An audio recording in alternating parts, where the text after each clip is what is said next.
When a consumer raises their hand and says, I'm interested, the clock is ticking. And at that point, you better get back to that person. You have 5 minutes or less, or you lose. 5 minutes or less is tagged off a Harvard business study that was done 10 years ago. My bet is it's 2 minutes or less now. So you better follow up. And if you don't, you're going to get put out of business by anybody who follows up faster than you. Hello and welcome to the Perpetual Traffic Podcast. This is your host, Ralph Burns, and this is episode 325. And alongside me, virtually from across the country, is my awesome co-host, Kasim. Aslam. How you doing, buddy? Ralph Burns, living the dream. How are you? Oh, just living it every single day. Living it because virtually we know each other. But in a matter of days, we're actually going to meet for the first time. I'm actually pretty excited about that. Yeah, we've never connected personally. No, we have not. Worlds will collide. Worlds will collide, yeah. And I guess where's that happening, Ralph?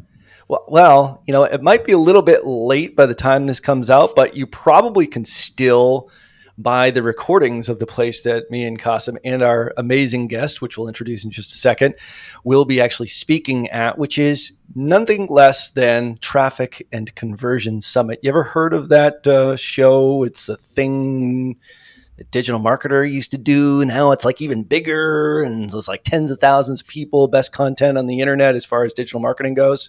You heard of that thing? It's like the largest marketing conference in North America, I believe, Ralph. I'm pretty sure. Yeah. So if it's before the 13th of September, then make sure you get there to San Diego. But if you're listening to this after, you can still buy the recordings, and you can hear our guest here today, as well as myself, as well as Kasim, who's going to be an MC at the show, which is going to be amazing.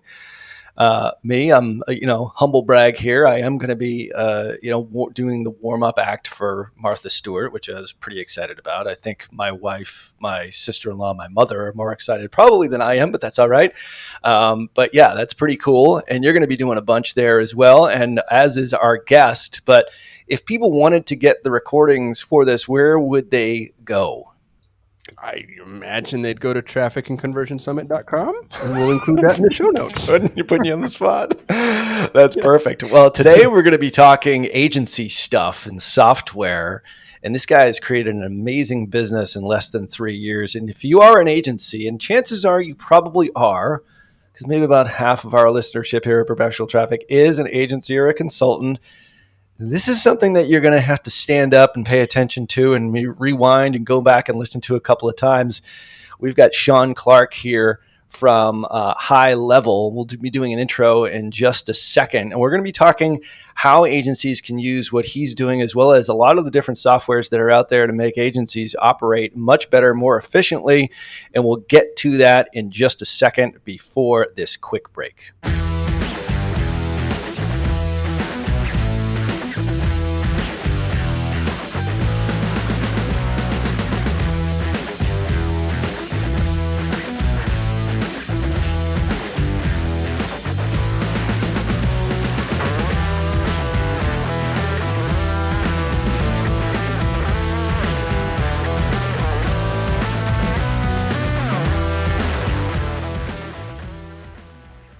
All right, we are back.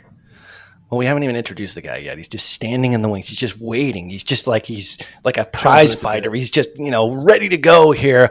Why don't you give us an introduction as to who Shaun is and what HighLevel is all about, Kasim, and let's get right into the content. Yeah, so Shaun and I are buddies now. He doesn't know that, but I've decided. And Shaun is the co-founder of HighLevel, which has to be, I don't know this for a fact, but it has to be the fastest growing CRM on the planet. Because I've seen the trajectory of this damn thing, and it's unfreaking believable. When we started as users, and I am a user, by the way, full disclosure. When we started as users, it felt like it was sort of like this obscure, best-kept secret in the marketing world. And now you can't throw a rock without hitting an agency that uses HighLevel.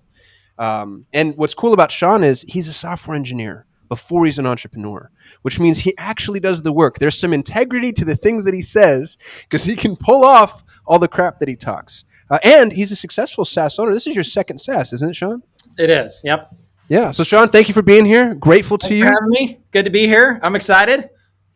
Yeah. And we're going to learn a lot because you have 11,000 agency customers. That's right. 11,360, I think, as of today, and growing.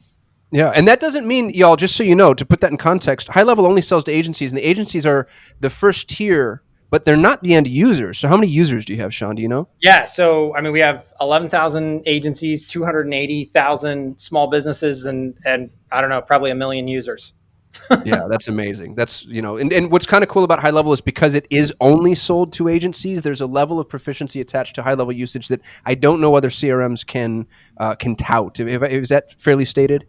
I mean, I'd just say, we focus on agencies because we know agencies are incredibly important and really the key to small business success. So we've built the entire app around them. So I think our CRM, if anything else, caters to agencies and their customers. So right now today, I'm not an agency, let's say, and I Yep. come to you and I try to sign up for HighLevel. What do you do? What happens? So we say, you know what, we really would like you to consider going out and finding an agency partner. Here are people that you can call who I think would help you a great deal. And the reason why is super simple. It doesn't matter how great the tools are, but without someone who can help you really take this technology and put it into your business in the way you need it, you're just honestly not going to be that successful. You're going to be like every other product out there in the market. You're going to buy something that looks flashy and exciting, but you're not going to know how to use it. Your business isn't going to grow. So go get an agency and come back. So you won't take them, period, at all. Yeah, if we figure out that you're a small business, in the customer success process or the sign up process, all that stuff, we'll exit you. Yeah. Okay. But for our listeners, half of our listeners are agencies, so this will be ultra applicable.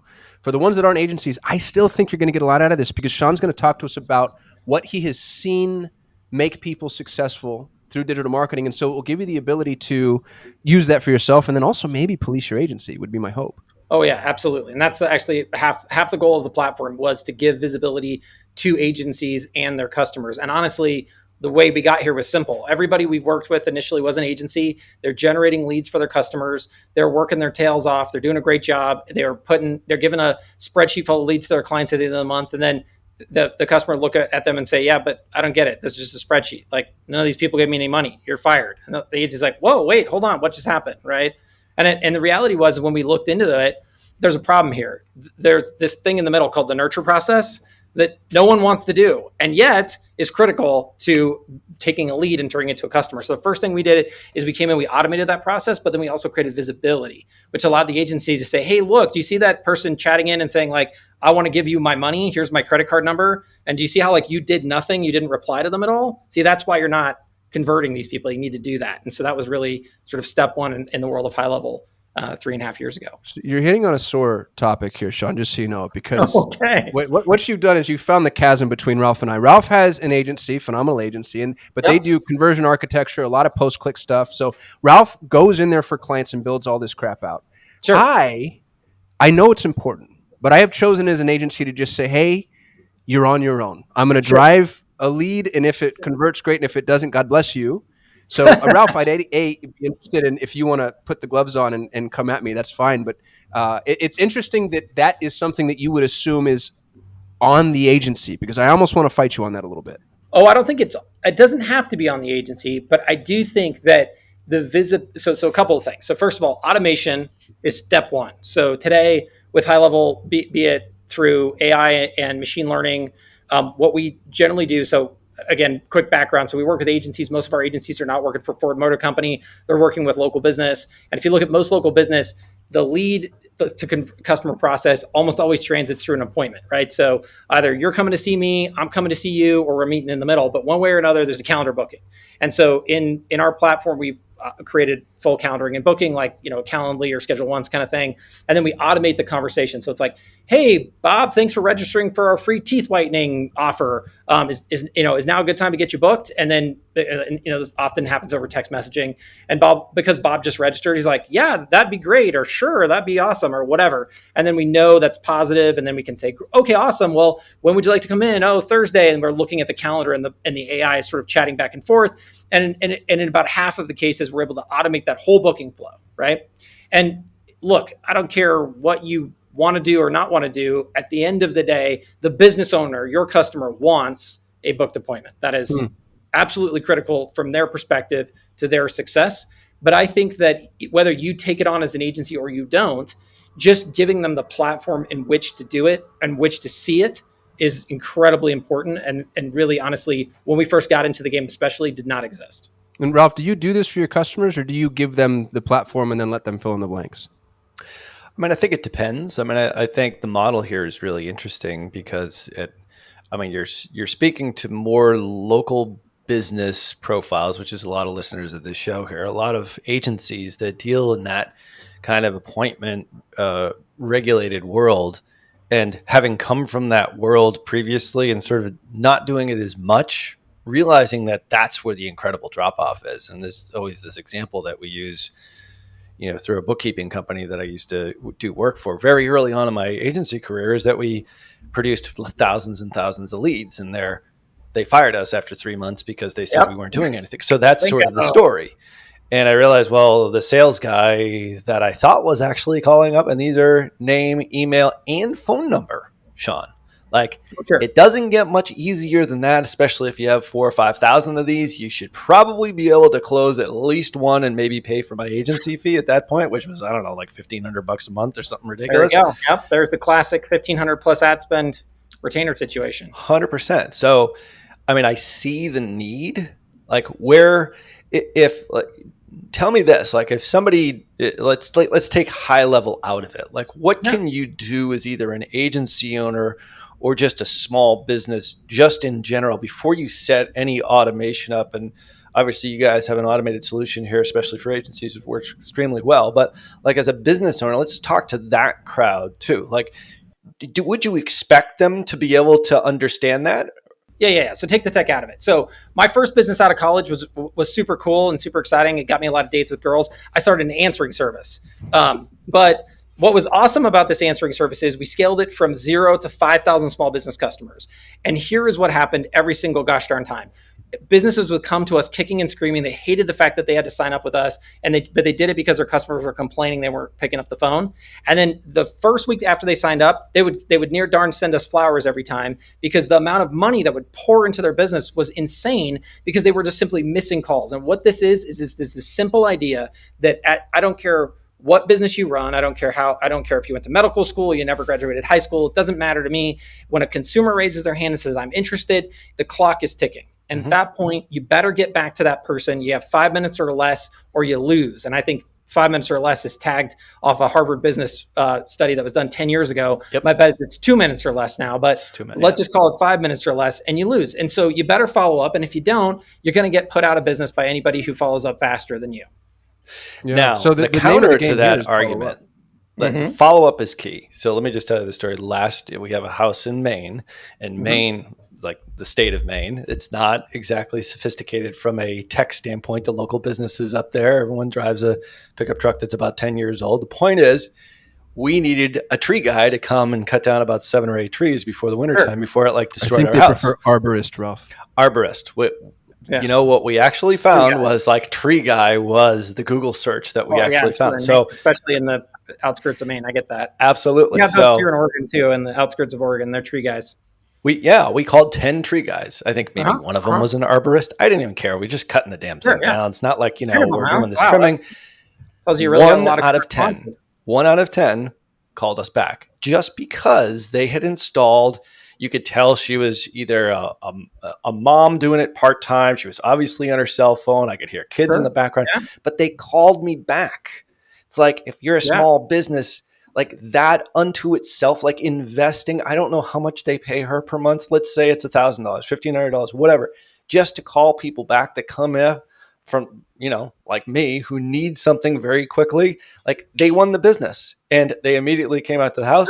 I paid them. I didn't bid it out. I didn't go for the 3 bids. Not. Yeah. And in fact, this is the untold story of how this all works. Like, everyone loves to run around and talk about how sophisticated they are, but we're just human, and we're Pavlovian in nature, right? So we're gonna give money to people who respond to us quickly and pay attention to us the most. It's just that simple, because we don't really inherently have any distinct ability, even in the tree guy industry, to determine who the better vendor is. We simply have to go. We have a need. We're trying to solve that need. And we're going to respond to people who respond to us. It's just that simple and easy. In fact, I would advise that business in Maine, though, instead of hiring, it's great to have a person answering the phone, but had they just simply put missed call text back in place, they could have crushed it, because exactly what you described is exactly what every consumer does. They start with vendor 1, and they go to vendor 2, vendor 3, vendor 4. and they're going to respond to the person that calls them back or instigates communication with them the fastest. And so if you have something simple like missed call text back in place, that first person who's called you, you called and they missed you, and had they text you back and said something like, oh, hey, sorry, we're on the other line. How can we help? Do you need to book an estimate? Da, da, da, da. You'd have been like, oh my gosh, that's amazing. First of all, I really prefer not to have to be on my phone right now because that is a big time waster for me. And two, yes, absolutely, I need this. And that would have most likely saved that very first person from having you call the second person. Yo, that was a Missed value call bomb that text. Shaun just dropped. Yeah. Missed call, text back. Probably easy to implement. Again, software aside, you can do it with Twilio or any other SMS solution. If you have an agency that's using HighLevel, go use HighLevel. Yep. But that costs nothing. Nothing. There's Yeah. zero cost attached to that. And if you're driving any amount of leads, you should have missed call, text back. I'm making a note to do that for us and our clients. That's brilliant. It's great. One other thing that I want to drop is a call answering service, y'all. We use Ruby, and I'm not an affiliate or anything, but they're amazing. I think they're Ruby is actually great. Actually, and aren't they out of Portland? Well, I mean, just for the record, that answering service I started is still in existence, and it's still one of the largest today. In fact, larger than Ruby. And I actually saw Ruby start outside my condo door when I was a young 20-year-old guy. And but I know Jill Nelson. I think she's long since exited, but she created a bang up organization there for sure. I think people should definitely check them out. They're They're the great. most They pay a living wage. They don't make they're the people most work expensive midnight. out there, but they also happen to be the best. Imagine that. Well, you know what expensive means? $300 a month. Yeah, $300 bucks a it's month. not- yeah. Yeah, I get like a super happy, super friendly, Yeah, I very heard about competent that. person Yeah. on the phone, and they'll do a hot transfer. So they actually answer the phone for my agency, and then say, "Oh yeah, absolutely, let me connect you." And they try to call I have 3 salespeople on staff, so they call the first, the second, the third. They can't get a hold of somebody. They'll actually schedule for you. So again, I'm not pimping out Ruby per se, but have a this call idea answering that service. having somebody pick up the phone, always be present, and that is the point. I don't care what you sell. It is really about response time. Period. It's so simple. It's like just the dumbest. It's the dumbest reason to lose the gig. You know, you're spending thousands on paid advertising, thousands on your agency, and you didn't get the job because you didn't answer your phone or you didn't text them back. Like it's Nope. absurd. But as an agency, of course, speaking to the small business owner, that's the message you can send. But as an agency, it becomes a do or die situation because, as Ralph just alluded to, that's why he got fired after generating a ginormous number of leads. And unfortunately, the business owner never says, you know what, you're right. I just did a crappy job following up. They're never going to blame themselves. They're going to blame you. They're going to be like, no, those leads suck. Your leads are terrible. You're just a bad marketer. The counter to that is that coming from a sales background, I actually would go in and physically visit these guys like every 2 weeks and talk to their sales guy and kind of go through it and exactly what he would do and his callback script and everything else. He just wasn't working. That was the issue. So there was a gap. It's so key. Yeah. Right. This is why. And you know what? And it's ironic because you're saying you're talking to a sales guy. Most small businesses don't have a sales guy, right? Yeah, and this was a sophisticated operation by comparison to what we're kind of talking about with Tree Guys. Yeah, that's right. And this is where I think automation plays such a key role because the nice thing is that the bar is actually, generally speaking, pretty low, right? So let's just take like a roofer. How many roofs do you have to sell for a roofer to get your agency fee paid for? Not that many, right? One probably. Yeah. And so if you can, even if the automation does, let's say 50% versus, if you had a sales guy who was really cracking on it, you could do 85%. Doesn't actually matter. You need to just get to an ROI positive experience and prove that was you who did that for your customer. You can do that. And I think you can crush it as an agency. So going back to the whole nurture thing being so important, yes, it is. But as an agency, you don't want to take it on. Your customer's not going to take it on. You've got to put automation in the middle to fix that problem. Now, the counter to all this argument is I eventually did talk with another tree guy. He actually called me back. I ended up hiring the Tree Guys, just FYI. So number 1 in the Google search in the Sanford, Maine area. But anyway, I did talk with another guy who recommended me to his friend, which was amazing. I was like, thanks for calling. Like, thank you so much for calling me back. I was so appreciative. He's like, I just really don't need any more business right now. And if I did, I really don't want to hire another truck. And like, he went into like the whole thing. And I kind of put my agency hat on, like, why don't you want to scale? Like, there's so much business here. But this guy was just like, I got one truck, I got a guy, that's it. I mean, I have my ad or I have my Google ad or whatever it happens to be, or my Google Places, and I'm pretty good. So my guess is that's probably not your target market, but even those guys probably need some kind of follow-up sequence. Yeah. Well, and again, at the end of the day, it's a competitive market. right? And so I don't know that you have to want to become the largest gargantuan business on the planet. And in fact, I think it's quite impossible to do that. But I think that substantively, Google drives 98% of all local search. And over time, they're gonna surface quality, not just some random dude with one truck who doesn't care. They're gonna really, and we should talk about Google Business Messaging here in a bit, but they're continuing to drive hard on this idea of being the connector between the searcher and the business and being the conduit through which that goes. And as they take more and more ownership of that, it's a nice idea, I suppose, that there are people out there who can just kind of casually run a business. But I think as time goes on, competition goes up, and the people who are going to come to play are going to do better. And those people are going to respond faster. They're going to be on it, and they're going to beat out that guy with the one truck. I hate to break it to him. Even if that's how he wants it to be, that doesn't mean that's how it's going to go. Yeah, business is a growth trajectory. If you're not growing, it's really hard to maintain stasis. You're probably on the decline. And I realize that that's maybe an unfair statement. There are exceptions to the rule, but I always get scared, man. If we're not on the uptrend, I assume that we're about to experience the downtrend. Yeah. And again, we're talking about, in this specific example, we're talking about a small rural market. So it's probably true that small rural markets will be, the last to come around, but they're also the least competitive. They have the least amount of revenue to be generated. They have the least population. They just represent a small sample size, right? So, it could be that forever in small rural places, you can get by sort of happy-go-lucky, hope it all works out kind of attitude. But I'm just saying, I don't want to discount that mindset, because like when I was first starting this thing 7 or 8 years ago, I joined my local BNI, Business Networking International. It was all, it was electricians, it was plumbers, it was contractors, it was all these guys. And out of all those guys from that original sort of class, which was like 7 or 8 years, probably about 7 years ago now, really only 2 of them, really their businesses took off. And one is an electrician. He went from a guy in a truck, but he was super ambitious, and he had a lot of the things that you're talking about. And now he's got 2 other commercial, either real estate or contracting businesses, and his whole business is completely blown up. He's got this huge lot where he's got like 20 trucks, and he did it basically by follow-up, because he was the guy who returned phone calls, but he was ambitious, and he wasn't just, the plumber that we use here in Sagamore Beach, which isn't like, the rural area of Maine. Like, all he wants is like to be in a guy in a truck. And he'll take his referrals and get like his occasional Google thing, and he never calls us back, and, kind of shows up when he wants to, that kind of thing. He probably also doesn't hire an agency, right? No, he would not. Yeah. So yeah, totally. Yeah. That's true. I mean, we don't really work with people who are, in that mindset. So yeah. And that makes sense as to why you wouldn't want to work with businesses, like individual businesses, because I think it's a mindset shift. If somebody is hiring an agency, that's an indicator. I want to grow my business, and I want to put money on the table and actually invest in it.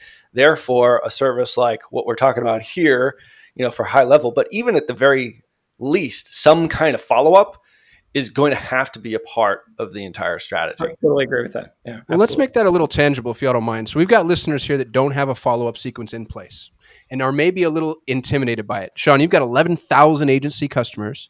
You've seen all the follow-up sequences, good, bad, or ugly. Mm-hmm. Map out briefly a good follow-up sequence that somebody can use to fill in the blanks. What does it look like? Yeah, I mean, here's the problem. Like, I'd love to get all high and mighty that this stuff is hard and sophisticated, but it's just not. Right. So, it probably makes me sound less sophisticated and all, but at the end of the day, I would say it's really simple. When a consumer reaches out, it's just about reaching back out quickly, and it's about getting them to take the next step, which is almost always an appointment. So it's literally just, thanks for contacting us.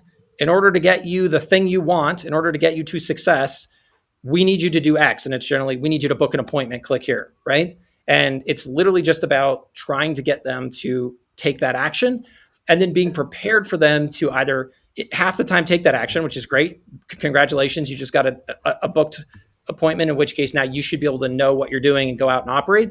And then the other cases, they're going to ask a question, and you just need, and generally that question is very generically answered, and it's a question you've heard 100,000 times, and you just answer it and then regurgitate. You just say, oh yeah, they do come in blue, or we do have an extra large. Now can we get you booked? And then you get them booked, and that's it. It's really that simple. If most businesses did that, they would just grow like a weed. You have no idea. Well, and how many points of communication do you need over what span of time? And I realize it's Yeah, just no, it's it, place it, it dependent. varies. So I would say if you look at the data really says two things. One, 5 minutes or less for the first contact point, and then from there, if you do not convert, you stay on that person for as long as it takes, right? Yeah, But buy, again, die, or unsubscribe.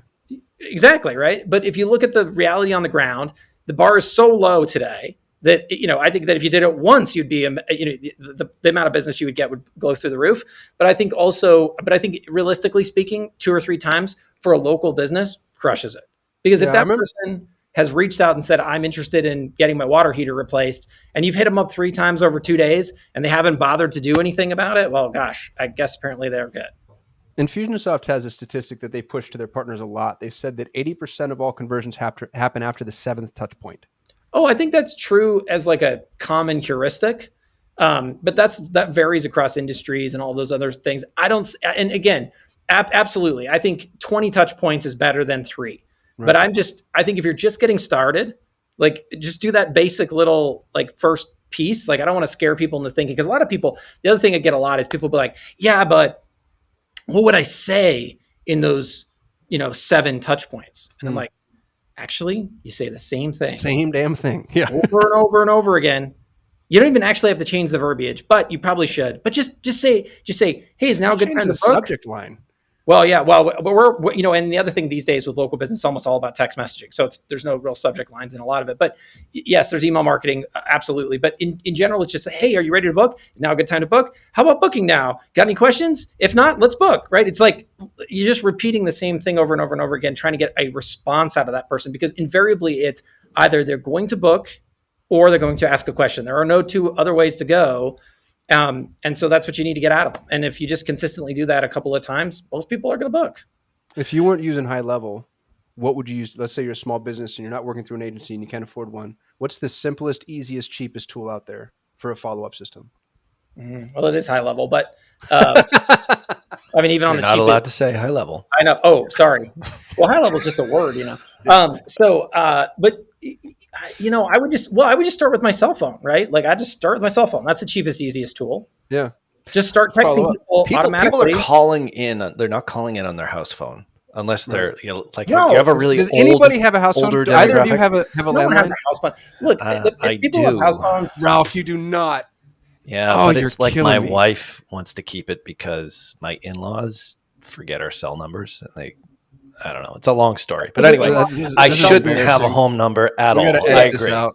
Yeah. So yeah, this like Hector, like please this edit. is such a de minimis issue that if you just ignored it. And again, a lot of life is the 80%, right? You don't have to get the 100% right. If you get the 80% right, you'll do great. This is a good example of that. Don't Dude, I'm even gonna worry. steal I that think from it's- you. A lot of life is the 80%. What a It freaking is. brilliant. I love that. I wouldn't I do think that. it's safe to say if somebody's calling in from a Google ad, they're probably calling in on their cell phone 80% if not, of the if time. not, don't worry about it. Got it. You missed the 20%. Who cares? Yeah, I mean, know? this isn't the airline business, okay? You don't say you can't. In airlines, you can't say, well, 80% of the time we land safely. That doesn't work. But in marketing, it's fine. Yeah. You miss 100% 80% of the shots you don't deal. take. So Yeah, exactly. no, it totally makes sense. So at the very least, you're a guy running. You're an electrician. You're an ambitious electrician who wants to grow his business. We're not a guy in a truck who just wants to stay that's still and probably actually not grow, but actually fall back because the stock market's appreciating 8-9% every single year. So you're actually behind the market. But anyway, neither here nor there. Point is I get a call from an outside caller. Pretty sure they're probably calling for my service. Like, hey, I missed your call. How can I help you? I'm on the other line. Are you interested in having us come out and take a look at whatever? Like just something simple like that you can do. Yeah. And although again, and no offense to the listeners out there who disagree, but the big thing is if you're a small business, I would just hire a darn agency, because I do think there is this weird idea that somehow marketing is like a side gig. But just think about it. The next time you sit down in the dentist chair, before the dentist starts drilling your teeth, if they start saying like, I've been reading a lot about Google PPC and blogging and content marketing and funnel creation and lead follow up, and they start turning that drill on, how comfortable are you really going to feel about their skill set and how much practice they've got drilling teeth, which is really something you want them to be good at, versus all of this marketing stuff. Usually it my is, dentist is, I'm in the chair and he's like already on the upsell. He's like, all right, well, yeah, we've got great. this wash we can put in the back that, Wash and all this reverses. stuff. Yeah. Like Yeah. he's upselling. This Right, guy but is a he's killer. staying on message, right? Yep. And you want him to say like, "Hey, I just got back from like the How to Drill Teeth Better conference or whatever," right? Like that's where you want their mind and their focus and their energy. Right. You're never going to be the greatest anything if you think that you can also be the greatest marketer. Sorry, it's a vocation. It's no different than anything else. It's Michael Jordan is arguably one of the best basketball players, if not the best of all time, but he was a crappy baseball player. And I think the whole point there is Couldn't hit that the his curveball. focus. Well, there you go. His focus on basketball it was what made him great. As long obviously he had a natural athletic talent, but Sure. you just can't switch it up. It's just not that easy. Sorry. Deion Okay. Sanders was a great baseball player. Oh well, That's Bo Jackson. Okay? I'm just being competitive. There's only one Bo though, right? So the point is it's statistically a low likelihood. So why try, right? Yeah. So, and I actually like that we're heading that direction, Shaun. You said something to me before the call started that I wanted to pick on you for. I was asked, you got 11,000 agency customers, and I asked, what's working for agencies right now? What's your advice for an agency? Yeah, I'm kind of weird this way, and probably controversial. It certainly runs aground of a lot of people. But again, if you're just getting started, people always ask me, "What should I do?" I always tell them to stay local, stay focused. Like walk out your front door, go start with everybody local to you, because a lot of agency life is about building trust with customers. And I find that the local agencies I talk to have the lowest churn rates. They may have some scalability issues, quote unquote, but I think we have some good ways to help them get around that. But in general, they have the lowest churn rates. And then the other thing is, I find that a lot of people love to specialize because it feels good. Like we focus on Facebook, or we focus on PPC, or we focus on websites. But I often find that if you look out in life, why is it that Costco crushes the furniture market, right? Or the mattress market? They only carry like 3, 4, 5 mattresses, but I'll tell you, they sell way more mattresses or wine or almost anything else than the stores that represent the specialties. And the reason why is, as consumers, it's good enough. We're fine with it. And I think from a dentist or a doctor or a lawn care guy's perspective, they want to just check the marketing agency box or the marketing box. They don't want to get in the weeds and go hire an SEO expert and a PPC expert and a Facebook ads expert. It's just too hard.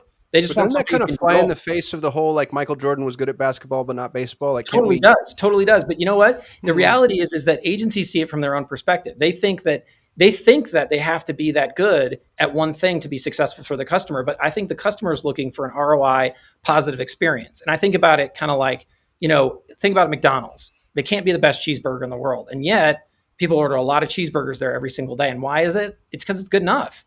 And so as a result, as a business, you're looking for an ROI positive experience. Now, it doesn't mean that someday you don't branch out and you don't go bigger and you don't hire somebody who is specialized in that particular niche or whatever it might be, or that particular service. But most small businesses just need somebody who can come in and help create an ROI positive experience. I almost think the best marketing agencies are the ones that just realize that they're not perfect at everything. And if they do want a greater depth of perfection, they hire somebody who is a specialist. But they insulate the business owner from all of that work and choice and effort, because that doesn't really matter to the business. In fact, I don't even think they're equipped to make that decision, quite frankly. That's an interesting point. We've got a lot of some of our best clients are our white label agencies, because they help manage expectations, communicate with the customer, and they're more accountable to the things that I've chosen to abdicate. And I actually disagree with you. I'm a Google Ads agency. That's all I do.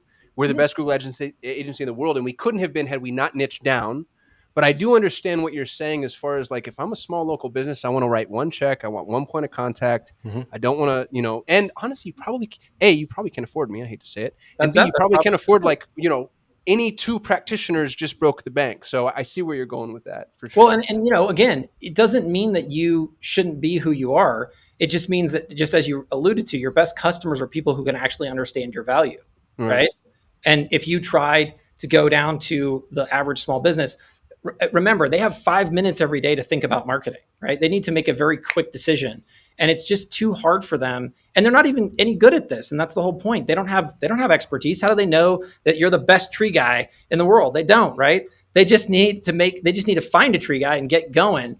And so I think if you love and are passionate about something like Facebook marketing or website design or whatever, then your best customers are going to be people who sort of insulate you from having to deal with the very smallest of customers, because they just can't quite appreciate your skill set.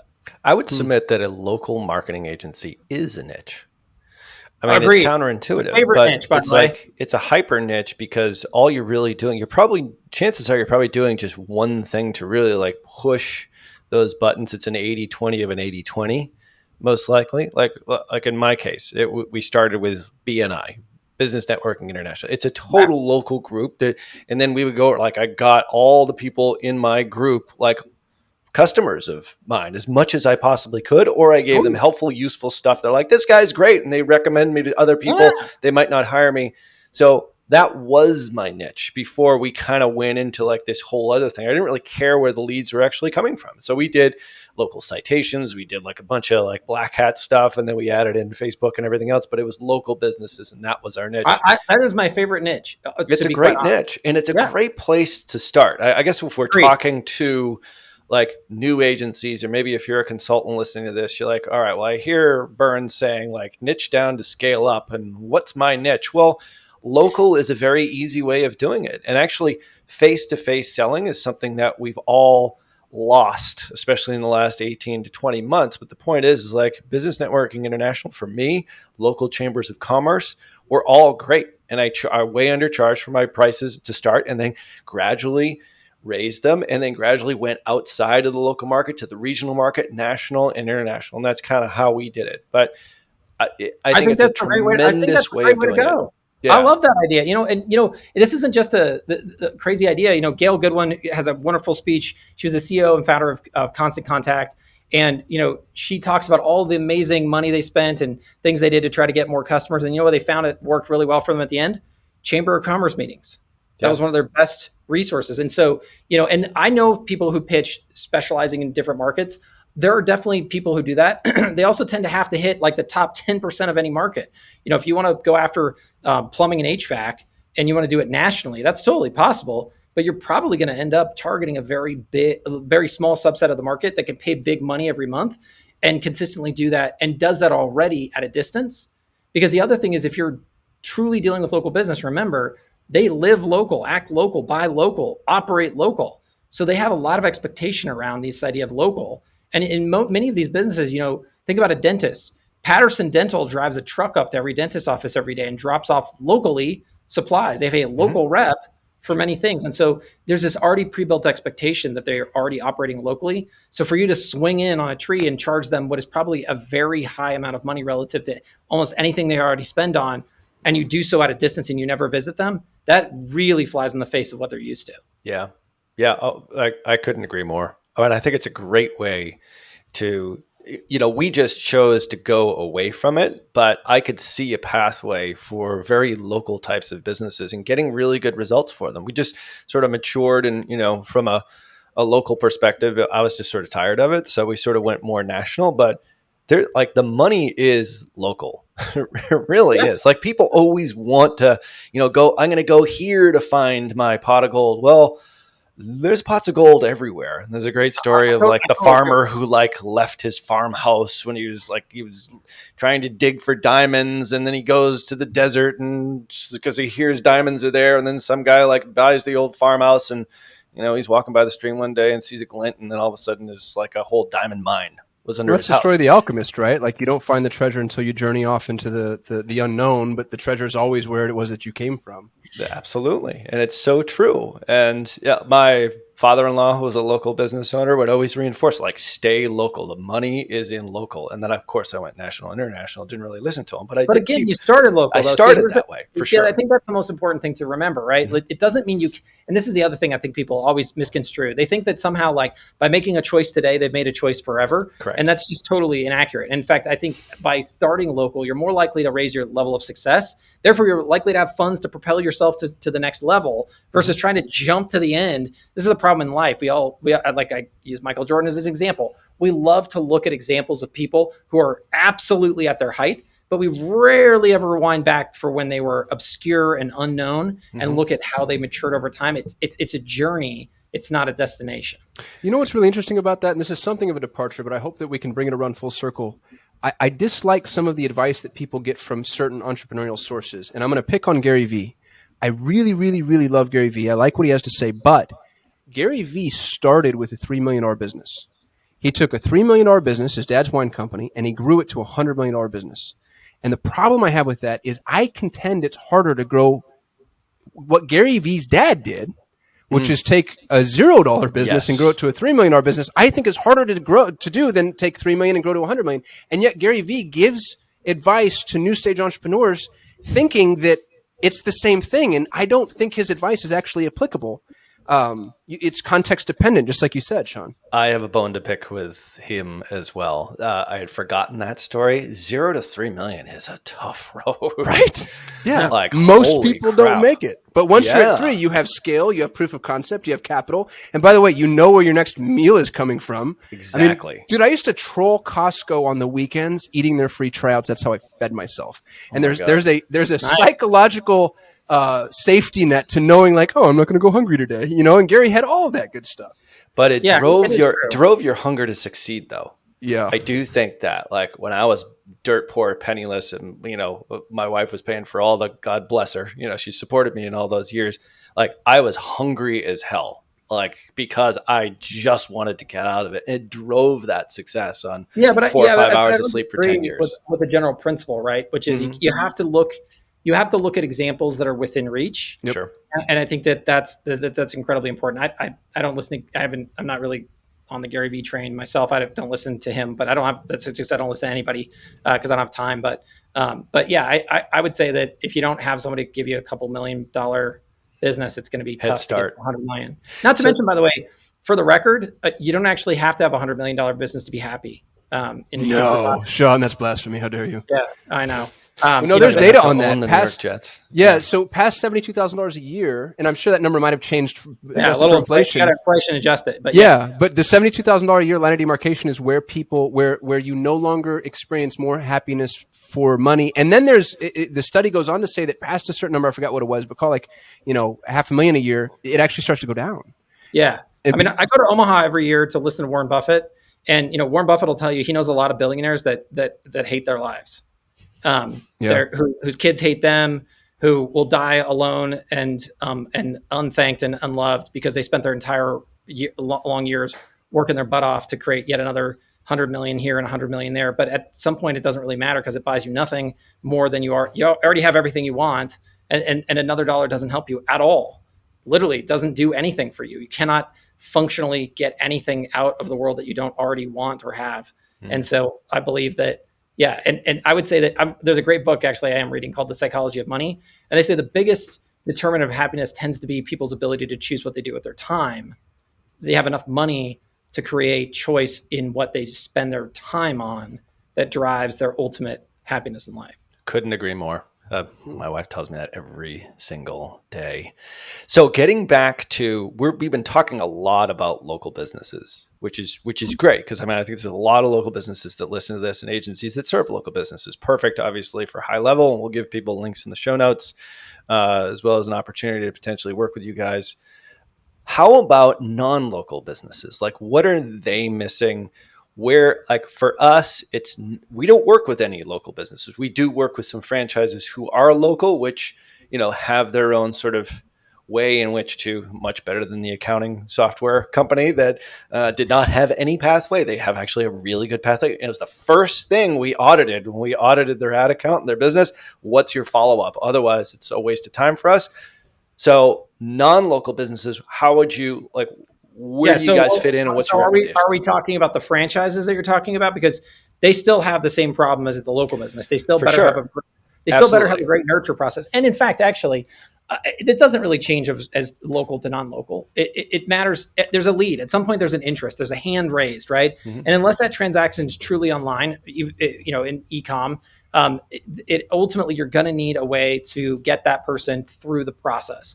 And you need a platform that helps you do that end to end, and it has to have all of the various components that you need for that process. But it does always come down to nurture. I hate to break it to everybody. I know it sounds repetitive, but it's so true. It's the nurture process where 99% of businesses, in my opinion, national in scale. In fact, some of the largest businesses have some of the worst follow-up because they are just naturally big and bloated and antiquated. There's so much truth to that. Yeah, I actually think that digital marketing lends itself to small businesses or smaller. I'm talking even 10 to 100 million, because we're willing to do the things that the great big Fortune 1000 companies can't or won't do. Oh yeah, We'll dive into absolutely. the granularities that they won't dive into. And I like Yeah, that you keep returning to fundamentals, man. That's what, you know, people talk about Michael Jordan being the greatest basketball player of all time. It's because he was good at the fundamentals. well, it was also good because he had people like Scottie Pippen, who were really good at doing things that he wasn't. Right? I mean, you don't win the game on slam dunks. They make the highlight reel, but it's the 2-pointers that win the games. Mm. Right? It's the layups. It's all the boring stuff that doesn't make the highlight reels that fundamentally put those extra points on the board and drive most of the scoring that ultimately win the game. It's just that simple. And that's the follow up Right? sequence. The And it's follow up boring. sequence are your That's the two problem pointers. with it. It's not sexy. It doesn't make the YouTube video. It's not going to get you. You're not going to sell more courses because of it. But if you really fundamentally want to win, that's what life is. It's about creating boring, recurring, consistent processes that deliver value to a customer that they're willing to pay for. But Don't forget rebounding and the big man in the middle. there you go. Absolutely. Cartwright Yeah. and Pip. Well, you had There you go. Pippen, but you had also had Yeah. Rodman. I You're just watched absolutely the 30 right. for 30 Yeah, of yeah. Rodman, by the way, Yeah, which was really exactly. I think we all watched that recent Netflix documentary, right? good. Yeah. But Absolutely. It's like until they had all those pieces. Yes, but they're fundamental pieces yeah. with obviously the core in the middle of it all Yeah. with Jordan. Yeah. I mean, I think the best businesses are the ones that have the most consistent processes in place, none of which are sexy or exciting. But if you're an agency or a business and you want to create, I mean, it doesn't matter if you're trying to create that value. A lot of it is about putting those fundamentals in place and actually knowing a lot of those game plays ahead of time, right? So, like one of the things we do in our platform is we have this thing called a snapshot where you can take all the stuff you've already built, all the websites and funnels and sequences and everything else, and you can literally copy paste every time you add a new customer. And people love it. And the reason why is simple, because the thing that worked for plumber A is most likely going to work for plumber B and plumber C. And they don't probably spend a lot of time telling them that, but that's just the case, right? And so once you have a best practice, a lot of times it's about just being able to put that in place very quickly. That matters way more than some kind of new bespoke concept that plumber needs. It's just not the case. The traffic we always say is the sexy part, but it's the conversion that's actually the non-sexy part that really drives the business forward. Yeah, And absolutely. I mean, we have this show. It's called Perpetual Traffic. We know it's the sexy name, but it's like all the traffic in the world isn't going to help out unless you actually do have a follow-up sequence, which is the conversion element. Absolutely. And I think just at a very base level, if you keep that in mind, it's not about the leads that come in the door. It's how are you going to follow up with them? And I think we've given some really very tactically proficient answers to some people that, all right, they might be potential customers of your agency customer for high level, but the point is like the follow up, at least a text message, Gosh, yes.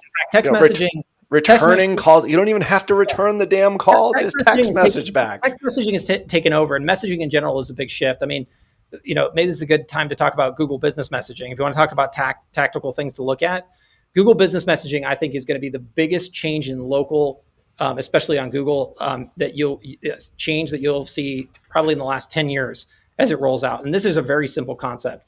Google is no longer interested in the status quo, which is I come to Google, I search, I sort of reference some things, I read the reviews, but then I leave. I fundamentally then call or I go to the website. Google is no longer interested in that. They want you to come, search, and stay. Google Business Messaging is the ability to chat directly through Google, through an in-browser chat experience with that business that you've now just researched on Google My Business. It is only live today. We're on the beta with them, so all of the messages for all of our locations come into our platform, but it's only live today if you specifically turn it on and then search the business name. But later this year, it will go for all of the discovery searches, which is really where the money is, right? This is where I search plumber near me, and all of a sudden that chat button pops up. I think it's going to be huge for every local business. And the people who get onto it first, I think will benefit the most. So I definitely think it's something that every small business and agency should know about, because I think it's going to be a big part of the play going forward. So just to be clear, that is coming. I've done a couple of Google searches. Turn it on searches. right now. Okay. You can turn it on right now. And when you do, if someone searches your business name, it will show up. But what do we know about that?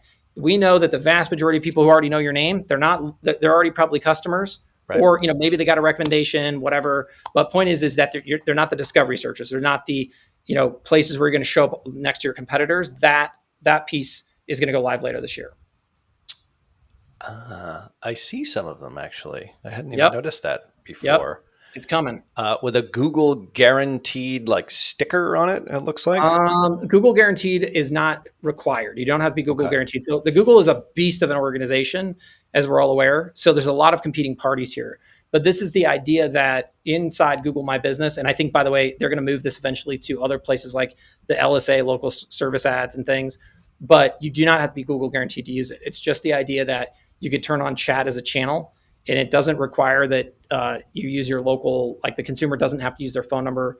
It pops back up hours later if you message them back, things like that. But I do think it is a big part of Google's strategy going forward to try to capture more directly the conversation between the business and the consumer, ultimately to monetize it, I'm sure. But it doesn't really matter, because the point here to realize is that Google already owns this traffic. It's just about them shifting a little left or a little right to the way they're letting you talk to the business. Got it. And by the way, plumbers near me in the 3-pack, actually the plumber that we use that never calls me back is in the top 3. So I'm gonna have to leave him a bad review. And here's the thing. This is where chat also becomes really important for Google, because what we know is they're also now able to metric what's going on.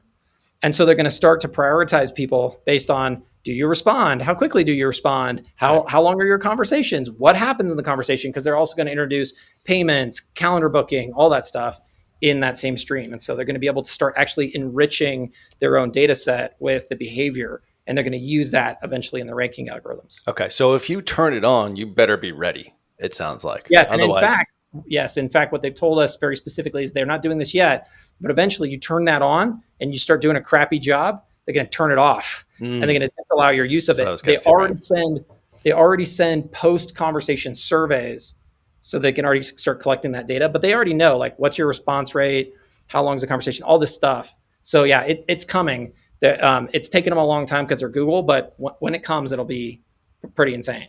Maybe we can leave some links in the show notes, Kasim, on that, just so if there are businesses out there that want to activate this and are ready and do have a follow-up sequence at the very least, and return phone calls like Tree Guys of Maine. This is something that you might want to look into here. In addition to very just easy, actionable thing. Yeah, can't see how it hurts any business. And again, it's like a lot of things with Google, right? Love it or hate it, it's still coming your way. But it sounds like you've got one chance to do it. If you screw it up the first time and you're not ready for it, then they're not in the punitive stages yet, but they'll get there. I think it's a great time to actually experiment with it. But again, I think from a consumer perspective, it makes all the sense in the world. I mean, you search plumber near me or tree guy in Maine, and you're trying to get a tree guy. You're busy in your day. If you see that chat button pop up, I guarantee you're going to start smashing it, because you're like, thank God, I can just send a quick message to this person, get my thing out, and then move on with my day, and they'll get back to me later. And you could route that to a person that you just have, like, a stay-at-home mom that you want to pay by the hour just to monitor your chats, that kind of thing. Or, through HighLevel or through HighLevel follow-up sequence and automatically book the appointment. There's a lot of high-level pitches in here. People are going to get ticked. No, I'm just kidding. Shaun's doing his job. Drop the hammer. To give you a lot of crap. Yeah. We give everybody a lot of crap here because it's Kasim. Kasim's an evil person. Yeah. Very nefarious. He is very nefarious. I could see that. So where can they find you, as if they don't know already, with all the high level drops? Go well, unfortunately, the only thing, they probably might try to go to highlevel.com, but don't do that because I don't know who owns it, but we don't own it. But no, it's just I did see that, by the way. It's gohighlevel.com. Yeah, that's right. Yeah, definitely. Or check us, if you want to see a lot more than our homepage, definitely go to YouTube. It's probably the best resource, and just search HighLevel, one word. We've got a lot of great content there as well, so you can kind of get a behind the scenes look. But yeah, I mean, I'm just really passionate about this because I've always been a huge fan of small businesses. I've been in it my whole life, and I just feel like we're right there on the cusp of helping these people really grow and scale their businesses. But without agencies being there to help, it's a tough hill to climb. They don't have a lot of time to implement all of these things we talked about today. They probably sound great, but how much extra time do they have just sitting on the side to, again, back to the Gary Vee conversation, do they have this perfect staff and all these people and sales guys and everything else so they can spend a lot of time researching and implementing and learning? Probably not, right? That's where I think the agency fills the gap. Yeah, for sure. So if I'm a local business listening to this show here saying, all right, I don't have an agency, are there places where they can find high level agencies that might be able to help them I mean, out? to be really fair to everybody, like, first of all, if I was a local business, I'd probably try to find a local agency. But, Mhm. my biggest thing for small businesses trying to find an agency,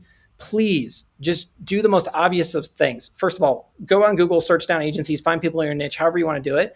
Call several of them, ask them for references, and for gosh sakes, call the references. I cannot tell you how many people go to some website that has stars on it and decide, okay, well, I'm going to hire that person without bothering to do anything else other than look at the stars. Like, call the references. Like, if you find a couple other business owners who say, yeah, I've used them for 4 years and they're fantastic, it's a pretty decent likelihood that they might do a good job. But if not, I've heard so many horror stories of people like, oh, I hired this person because they had this great video on YouTube and they suck. Well, it's like, well, what? I'm like, did you call the references? They're like, oh no, I forgot. Like, You well, mean to tell me there are agencies out there that suck? yes. I Yeah. mean, there are people No. who perhaps overpromise and underdeliver. Let's just put it that way. That was our last No. episode. We just No, recorded there are an episode on agencies how to out- choose an agency. Yes, Oh, there are great, there lots you of go. So, yeah, agencies well, that just suck. read the, listen to the last agency or the last episode. But I don't have any special secret powers. Even people ask me all the time, well, you know 11,000 agencies. Can you give me a recommendation for one that does X? I'm like, we got a lot of them that do X, and I'm not going to tell you one or the other because I don't. That's not how you should do it. You should call them, speak to three of them, get their references, call their references, call the small business owners that are like you. That's going to tell you everything you need to know. I would see a directory potentially in your future, but that's just me thinking like an entrepreneur. Forget that. You Yeah. just focus Well, on the guys that make you the money and Well, then like you can we don't want impact. to pit agencies against each other. We want to support all agencies, and we think We there are don't. many, many We great want to agencies. pit them against each other. Yeah. Actually, Okay, well, here. yeah. We're all about hierarchical structure here, Sean. That's right. That's right. May two the best two agency enter, but only one. Only can leave. one can leave. That's Only right. one can leave. right. That's right. There can be Well, only one. Well, That's Sean, right. this has been great. Really appreciate you Yeah, coming on. thanks for having Perpetual me. It's traffic. awesome to be here. Perpetual traffic and conversion. You were really more about the conversion side, so it wasn't really on the traffic side quite as much, but it's the important side. And seriously, like we have been giving you a hard time here, but I mean, I think at the bottom line, listening to this, if you are an agency or a business owner, or you have local businesses, maybe you're the CMO or the director of marketing or whatever it happens to be, follow up. Like, forget the traffic. Make sure that your follow up is right. Like, even if you get 3 leads a day instead of 300 leads a day or 3,000 leads that you might get from a Facebook ads agency, it's important. I'm not mentioning any names, rbq.com. The point is you've got to have a follow up sequence. And if that means, hiring an agency that Shaun is servicing, so be it. But it's going to be able to allow you, especially you ambitious business owners who actually want to grow and scale. Yeah, right. Yeah. Or just keep up with Or the guy in a truck who just status quo, that's fine. But the point is, like, this is everything. And it's not the sexy part. It's actually a little bit harder work, but it's not that much work, as I think we've It's the explained money here making lots part. of That's the only fun part about it. Just so you know, this is the part where like cash changes hands. Yes. That green stuff comes in. That's the important That part. green stuff. Yeah. You can't buy anything with leads or likes or It's registration. not a vanity metric. Bills. Yep. This is the real metric, the greenback metric. That's right. So want to thank everybody here for listening this week. Just to remind you to subscribe on iTunes, Stitcher, or wherever you get your podcast. Didn't realize we were over on Spotify, Kasim. That's actually pretty cool. So my Nice. kids are now subscribed to us. Whoa. Yeah, if you can believe Do that. they listen? No, they don't. They don't even listen to me. They hit the when they're- button on accident. Yeah, I think that was it. It's like, Dad, you're on Spotify, right next to Snoop Dogg. That's where Kasim's going to be next week, right next to Snoop Dogg. Yeah, that's where I'm introducing going to be next week. I can't Yeah. wait to Snoop Dogg. Well, we're pretty excited about that. So if you're listening here, head on over to trafficandconversionsummit.com and get the recordings. If you're listening to this after September 13th through the 15th, if you hear this before the 13th of September, then you should get your butt over to San Diego and get a ticket and listen to what we have to say there. Shaun speaking on day one, which is going to be great, but get the recordings over at digitalmarketer.com. You can probably find them there, but more importantly, trafficandconversionsummit.com. And like I said, subscribe and leave a rating, an honest or dishonest rating, as long as it's positive. 5 stars. Yeah. Right, 5 as long as stars it's all 5 the way on iTunes. This has been episode 325 for my awesome co-host Kasim Aslam. Until next week, everybody, see ya. Peace. All right.